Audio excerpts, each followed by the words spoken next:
السلام علیکم ورحمۃ اللہ وبرکاتہ۔ التمییز للامام مسلم رحمہ اللہ، حدیث نمبر 53 تا 55 میں امام مسلم رحمہ اللہ نے ایک علت کو بیان کیا ہے۔ ان حدیثوں پر عنوان قائم کیا ہے وَمِنَ الْأَخْبَارِ الَّتِي يَهِمُ فِيهَا بَعْضُ نَاقِلِيهَا، ان احادیث کا بیان جن کو بیان کرنے والے بعض وہم کا شکار ہوئے ہیں۔ سبحان اللہ۔ امام مسلم رحمہ اللہ حدیث نمبر 53 جس میں راوی سے غلطی ہوئی ہے پہلے وہ بیان کرتے ہیں اپنے منہج کے مطابق۔ لکھتے ہیں قال حدثنا یحییٰ بن یحییٰ وابو قریب ومحمد بن حاتم قالوا حدثنا ابو معاویہ عن ہشام عن ابیہ عن زینب عن ام سلمہ رضی اللہ تعالی عنہ ان رسول اللہ صلی اللہ علیہ وسلم امرها ان توافی معه صلاة صبح یوم النحر بمکہ۔ اللہ اکبر۔ یہ روایت ہے، اس کی سند میں ایک راوی ہے ابو معاویہ الضریر الکوفی، اصل نام محمد بن خازم التمیمی السادی۔ اس راوی سے غلطی ہوئی ہے۔ اس متن کے اندر غلطی کیا ہے؟ معاہو، ان توافیہ معاہو، لفظ معاہو یہ راوی سے غلطی ہوئی ہے۔ سبحان اللہ۔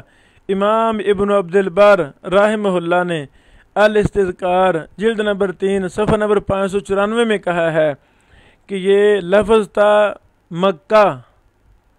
مکہ کو ابو معاویہ الضریر رحمہ اللہ نے معاہو بنا دیا ہے۔ دوسری بات، یہ روایت مرسل ہے۔ امام دارقطنی رحمہ اللہ نے اسی بات کو ترجیح دی ہے کہ یہ روایت مرسل ہے۔ علل دارقطنی جلد نمبر 5 صفحہ نمبر 177۔ امام مسلم رحمہ اللہ حدیث نمبر یعنی تمییز کی حدیث نمبر 53 پر تبصرہ کرتے ہوئے لکھتے ہیں وَهَذَا الْخَبَرُ وَهْمٌ مِنْ أَبِي مُعَاوِيَةَ لَا مِنْ غَيْرِهِ، کہ یہ خبر وہم ہے ابو معاویہ کی طرف سے، نہ کہ اس کے علاوہ کسی اور کی طرف سے۔ پھر آگے تفصیل لکھی ہے۔ اس کے بعد پھر امام مسلم رحمہ اللہ فرماتے ہیں ھذا خبر محال، یہ خبر محال ہے، ناممکن ہے جو ابو معاویہ نے بیان کی ہے۔ یعنی اس کے بعد حدیث نمبر 54 لائے ہیں، 55 لائے ہیں، اور شاگردوں کا تقابل کیا ہے کہ انہوں نے لفظ معاہو کسی نے بھی بیان نہیں کیا۔ سبحان اللہ۔ بہرحال اصل میں ابو معاویہ الضریر راوی روایت بالمعنی کر رہے تھے، روایت بالمعنی کر رہے تھے کہ ان سے یہ غلطی ہو گئی، لفظ مکہ تھا وہ وہاں معاہو سمجھ بیٹھے۔ اسی وجہ سے محدثین نے صراحت کی ہے کہ ابو معاویہ اعمش کے علاوہ سے جب روایتیں بیان کرتے ہیں تو وہاں یہ مضطرب ہوئے ہیں، اضطراب کا شکار ہو جاتے ہیں، اور مضطرب روایتیں احادیث کو محدثین نے ضعیف شمار کیا ہے۔ یہ روایت جو ہمارے پیش نظر ہے یہ ابو معاویہ ہشام سے بیان کر رہے ہیں، تو ابو معاویہ اعمش کے علاوہ میں مضطرب ہیں، تو یہ انہی مضطرب روایات میں سے ایک ہے۔ اس طرح دیگر کے یہ ایک اہم محدثین نے بھی اس روایت کو شاذ قرار دیا ہے، وہم اور راوی کی غلطی قرار دی ہے۔ تمییز کی حدیث نمبر 53 کو۔ اللہ اکبر۔ امام طحاوی رحمہ اللہ نے بھی اس روایت کا دار و مدار ابو معاویہ کو قرار دیا ہے کہ اس کا دار و مدار ابو معاویہ پر ہے۔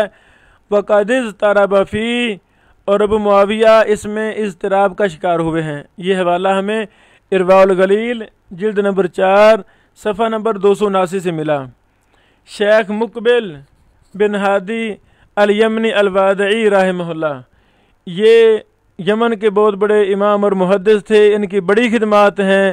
شیخ مقبل رحمہ اللہ شیخ البانی کے شاگرد تھے۔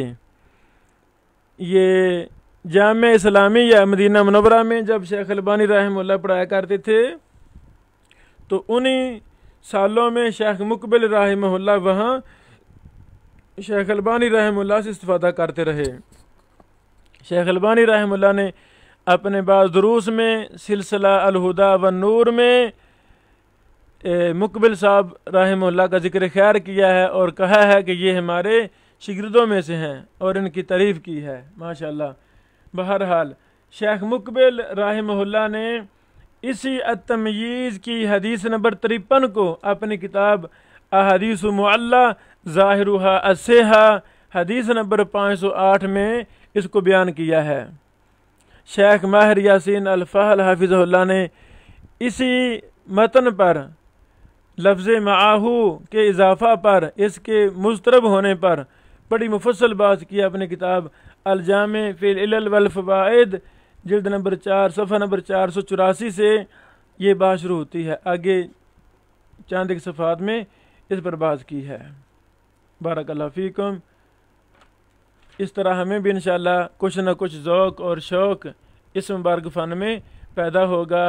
اسی نسبت سے ہم کتب علل کو پڑھیں گے، ان کا دراسہ کریں گے، تقابل کریں گے تو اس فن کی بریکیوں کو شاید کچھ نہ کچھ ہم سمجھیں اور اپنے طلبہ و طالبات کو یہ سمجھا سکیں۔